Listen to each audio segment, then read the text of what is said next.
Welcome to Love from Lisha. For an extra dose of love in your day, click subscribe and the bell to be notified when new videos go live weekly.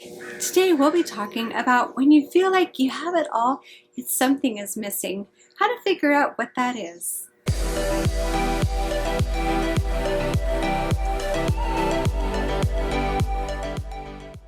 Sometimes we feel like life is great, things are really solid, we have so much to be grateful for, things are going smoothly, yet there is this little nagging feeling that just something is missing. There's something in this great life that isn't quite right, and sometimes it's hard to put our finger on it. We will look at things that I don't like about my job, maybe that's what it is, or there are things that irritate me about family, maybe that's what it is, but sometimes it's just hard to pinpoint what area of your life is creating that feeling the most. So what helps is to take our lives and to break them up, kind of like a pie. We have 8 slices of the pie and we can categorize them in different areas of our life. So imagine you've got this pie and you're going to slice it. You're going to go in half and then in half again and then do an X. So you end up with 8 slices.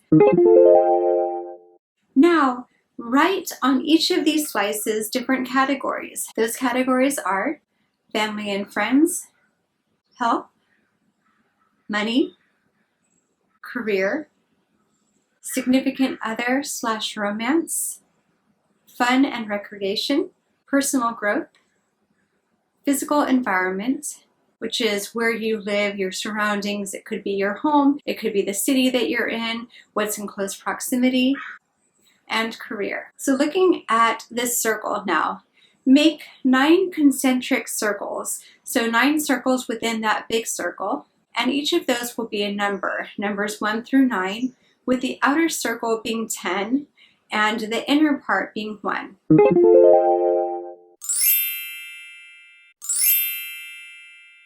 When you have that, consider each of these sections of the pie, such as family. What would you rate that in this moment, in this snapshot of time? What would you rate it from 1 to 10 as far as how satisfied you are? Could be your immediate family, could be extended family, could be a combination of the two. What comes to mind first? What number is that? Then continue with each of the remaining 7 sections of the pie, numbering them from 1 to 10 based on right now, this snapshot in time, how satisfied you are, 10 being the most and 1 being the least.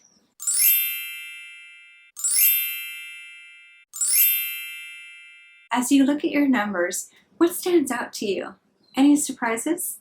Looking at what you have in front of you, what is a number that you'd like to increase? And it doesn't mean that if it's below 10 or whatever number it is, that should be the one that you go for. Because maybe in career, you're totally happy with it being an 8. And if you're at an 8, it doesn't need to be a 10. You can say, I'm at an 8 and I'm okay with that. So don't necessarily look at the lowest number. Look at the one that you would most like to change. Let's say for fun and recreation, you're like, ooh, that's a 3. I'd really like it to be at an 8. I didn't realize I would score it so low. I didn't realize I am missing so much as far as my satisfaction in that area. Pick the one that you would most like to increase based on where the number is currently and where you would like it to be. Considering the category that you picked, what is it about that category that had you pick that one? What's important about that to you? What's important about being at a higher number? Whatever number you're at, then there's that other number that you want to be at. What do things look like from where you are? And what do they look like at that number that you'd like it to be at? What's happening? What's different about that?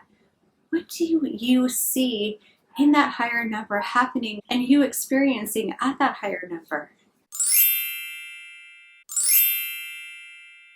Now, here's the fun question. What do you like about that? What's at that number that excites you, that intrigues you, where you're like, oh my gosh, it would be so great. Being at that number would be amazing. I would love to be at that number because there are these things and this is how I'm feeling. This is what the experience is like. This is what it's bringing out of me. This is what I see as possible at that number. Now, imagine we can fast forward. and you are at that number. It could be 3 months, it could be 6 months from now, it could be 2 weeks from now. But imagine you can fast forward your life and you are at that number. Let's say you've gone from a 5 to an 8 or to a 10. You are at that higher number. Close your eyes if it helps and just let yourself dream from that place. Let yourself imagine, what is it like? Really live into it, because that's what's going to create that inspiration, that motivation to do something to get to that number, to want it so much because you can see it. It's so clear, as if it's already happened. Let yourself be in that place. What are you liking? What's good about that? What's coming up for you? Now, here's the challenge, because there's always a challenge. I challenge you to make a commitment to something that you will do, one step you will take to get closer to that number in whatever category you picked. Start with one category. You can even do 2 if you want, but start small, one step at a time, more likely for success. And set your sights on something that you will do to get closer to that number. Make that commitment. Now, once you know what that is, take it one step further, because when we tell someone what we are committing to, we are much more likely to do it.